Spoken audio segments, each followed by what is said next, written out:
I'm Gerrit van der Wies. I'm from Fapa headquarters in Washington, D.C. and here in Taiwan to observe the presidential and legislative UN elections. I've been part of the International Committee for Free and Fair Elections in Taiwan, headed by Senator Murkowski from California. And we've gone around over the past few days to observe the elections, to meet with party officials and see and hear their views on the main issues concerning the people in Taiwan. So we've been down in Kaohsiung, Tainan, and also yesterday we went to Taichung to meet with party officials from all three parties, from the DPP, from the Kuomintang and the PFP. So the perspectives are very interesting and very different, of course. Many of them feel that these are very crucial elections and that it is very important for the future of Taiwan. And today we went around to different polling stations to observe the process of the elections. And one conclusion is that it is a very orderly process and a free process.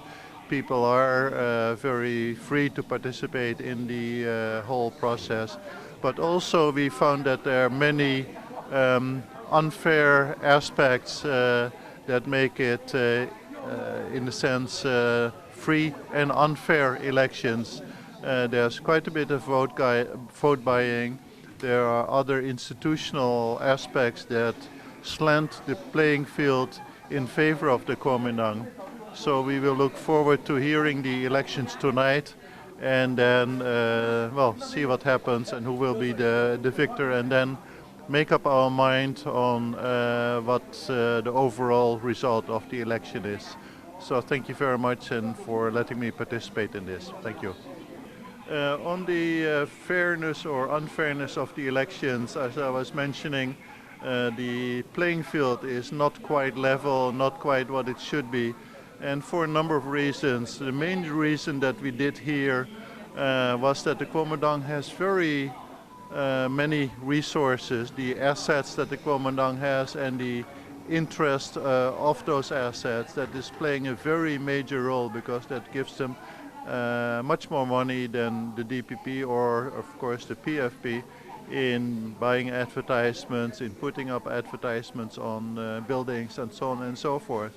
So that was mentioned by a lot of persons in different parties as a major reason.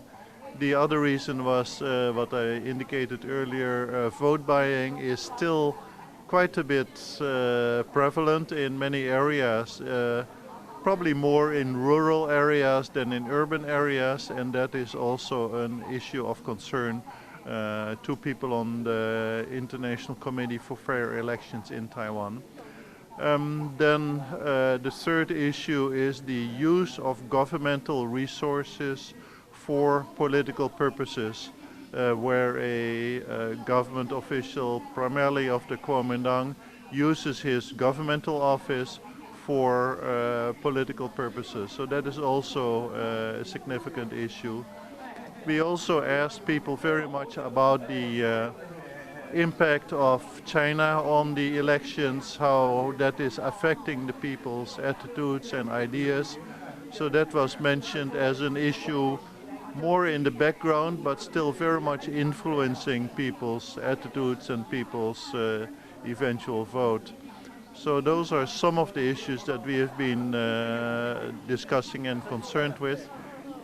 We have not made a final conclusion. That will be made tomorrow as the committee meets after the elections and we have the overall results, and then we can make up our mind on the overall conclusion on the freeness and fairness or unfairness of the elections.